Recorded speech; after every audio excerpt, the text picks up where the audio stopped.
grow? How many followers did they get? You want to look at the past, not the current, situation for those people. But, for a lot of people, they just look and they compare themselves to the most successful people. They don't grasp the time that others have put in to get and amass those followers. Time is a huge, huge factor. As I've gone over before, if you were to get 1,000 people every day to follow you on a social media account, it would still take 100 days to get 100,000 followers. It would take 1,000 days to get 1 million. That's almost 3 years. And that's with having 1,000 people follow you every single day. So if you look at somebody and they have 250,000 followers, they might have just had 2 really good years. And again, 2 years, where they only had, say, 500 people following them a day, somewhere around there. And that's still a lot of people. But if you come in and you look at it and you go, wow, 250,000 followers, and somebody else might have been on there for 10 years and had 20,000 followers. It really just depends. Again, the time that people are able to put in really plays into things. So if you're not properly what I call benchmarking other creators' progress, then you are going to constantly be looking at yourself and saying, okay, I'm not doing good enough. So you definitely want to focus on what you need to do now to succeed, not what other people are doing, in their stages. I make a comparison to it. It's like going into freshman orientation at college and wondering why they're not handing you the degree by the end of it. You need to go through college. You need to go through all those years of experience. Then you get the degree. It's the same way. You can't look at other people, when you're your first day of school and, to become a doctor, and then look at someone who's a doctor and wonder, why am I not a doctor yet? Same way, same thing. So looking at people who are successful is a good thing, but you don't want to be always obsessing about that and comparing yourself to them. And as I've mentioned in other podcast episodes, you want to find the person who's most successful in your niche, that is similar to your persona of what you're trying to pursue, and follow and benchmark those people and say, okay, here's 3 or 4 of those people. How did they get to where they are at? Okay, number 7. Forgetting customer service. Okay, so this is a big one. Your customer doesn't owe you anything other than respect, obviously, but you owe them everything. So, and you owe them good customer service. So that is, in some areas, kind of a controversial statement. If someone isn't doing something that is against the terms and service of OnlyFans, then you can go ahead and be there, or provide them quality customer service. If they are disrespectful, if they're awful, always, of course, block them and restrict them and do what you need to do for your mental health and for you to be able to be successful on the platform. But don't come into the, OnlyFans with the concept that everyone owes you everything. The same way that people on OnlyFans sometimes think they can date the OnlyFans creators. Don't treat your, customers like they are a boyfriend or a girlfriend who owes you something, or someone in a relationship. You're providing them a service, and they are consuming that service. So, your customer service is going to be the difference between success and failure in any business, and especially in an online business. You don't have to like your customers to provide them with customer service and good customer service. Do you really think that Walmart and Amazon and all of these, and Starbucks, do you really think that these big companies love every person who comes into their store? Do you think that they are great people? No, but they still provide them quality customer service because they have come in to use their product. And without that customer, there would be no Amazon, no Starbucks, no Walmart. And they get that. So, if you don't treat these people well, someone else will. And, definitely it's your own kingdom, queendom. That is your OnlyFans page, and you can make your own decisions on your own OnlyFans page. You can block and you can restrict whoever you want to, and you can make the rules. But if you make the rules so that you basically don't owe anyone anything and that they should all just, be happy that you're allowing them to subscribe to your page, you're going to make a lot less money, a lot less. And, when you say, oh, okay, why did I not succeed on OnlyFans? It could definitely be from that attitude. Your attitude towards your clients and your customers is everything, and it will lead you to positive success or negative failure. All right, so number 8, not engaging with your fans. Okay, this one's kind of a no-brainer, but for a lot of people, they don't. It's not just that you're engaging with them to make them happy, which is great. If the happy person is going to be more likely to continue to subscribe to you, but it's also so that you can understand their wants and needs better. Because remember, they are your client, they are your customer. If you can get an idea of your ideal customer by talking and by engaging with who currently subscribes to you, then all your marketing messages and everything you do can be geared towards that customer. There's a concept in marketing called, creating your customer avatar. And in that concept, basically, you're supposed to take a piece of paper and you're supposed to write down the details of your ideal customer. And, that way you can say, okay, every marketing message that I send out should be targeted at this person. You can even name this avatar.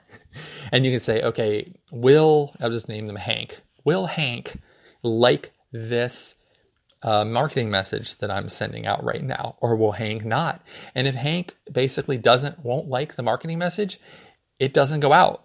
A lot of major companies and corporations use this concept. So when they're creating their ads or an ad agency brings something to them, they go, I'm sorry, Hank is not going to like this. And it doesn't go out then. So you can't create a customer avatar. You can't create good marketing materials and messages and ads without understanding your client, without understanding the person that is buying from you. And the best way to do that is to engage with them. So, if you're not the sort of person, understand that not everyone is a big people person. There's a lot of introverts out there, a lot of introverts that are on OnlyFans. So if you don't want to engage with people in DMs, or comments because you're just not comfortable with that, you can still engage through polls on your page, through message posts asking people questions, and then just kind of, go away after that. Like if you're just really not wanting, or not the sort of person who wants to get in the middle of conversations and debates and all those other things, but you can still interact and you can still make people feel like they're important, not necessarily one-on-one, but do your absolute best.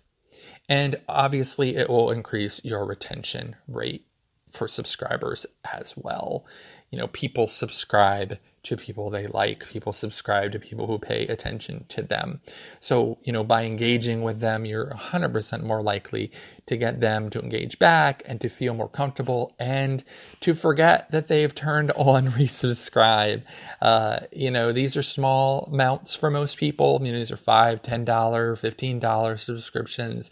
Most people are not going to be broken by that, and they'll forget that they're, have subscribed to you because you've made it comfortable for them. If they're thinking about it, oh gosh, that $15, you might have already lost them. So you want to make sure to go ahead and engage with them. All right, number 9, dropping off the face of the earth. So no one expects you to live on your OnlyFans page, but long absences create a void. And when there's a void, it'll be filled by another creator. It'll be filled by not necessarily even OnlyFans. It could be filled by another site or something else that they've, signed up for or gotten into. So you definitely don't want to leave, these long voids for people. And, people will assume, especially if you're a newer creator, that you're not going to follow through, you're not going to post, You're not going to engage. That's just how most people end up being. They get really excited about something, they put a lot of effort into it, and then they stop. If I did not do one of these podcasts every single week, how long until it just dried up? It's the same way with your OnlyFans. You say, okay, I'm used to listening to Richard talk about OnlyFans every week, so I'm going to tune in. But all of a sudden, I just dropped off for a month. How many people would still continue? That you get out of the routine. They get out of the routine of checking your OnlyFans or seeing what you're doing because you've dropped off the face of the earth. Not good. So you can, of course, schedule post content so that if you do decide, okay, I'm having a time I need to go on vacation or I need a mental break from OnlyFans, you can post your content into the future, but always be creating new content, new things that people can get excited about, and that they'll say, oh, okay, I'm going to go ahead and check out this person's OnlyFans because they're consistent. They always drop something brand new on a Thursday, something like that. To ask yourself, how long would you stay on Netflix if Netflix just stopped dropping new content for a few months? You'd say, oh, okay, let me go over to another platform that is dropping new content. It's the same concept. People forgive a little bit of absence, but if they just don't see that you're putting any additional effort in, then they're going to go ahead and stop subscribing. All right. Number 10, biting off more than you can chew. Okay. So this is how a lot of people go about with their OnlyFans marketing. They start their OnlyFans page and then they go ahead and start a Twitter, an Instagram, a Reddit profile, maybe start a Discord server, and then go ahead and jump on TikTok and get that taken care of as well. Now, if you're trying to run all that and then your OnlyFans page, nothing is going to get the attention that it deserves. So, as I've mentioned, you definitely want to pick one major social channel, give it a lot of attention, and then broaden out beyond that. But, just in general, biting off more than you can chew, both from your marketing and promotion to what you're trying to do with your OnlyFans, to what you're trying to do with your other jobs and life and maybe school. You just want to make sure that you're not biting off more than you can possibly handle. Because if you do that, nothing is going to get the attention. It's going to come back around to the OnlyFans where you don't have enough time to give that any attention, and the whole thing is just going to fail. It's going to falter. It's going to come down like a big tower of Jenga blocks, and you're just going to say, well, I just really don't feel like building that back up again. And, and you will say, oh, okay, well, I guess forget OnlyFans. So you want to make sure that when you plan out your OnlyFans page, that's very important.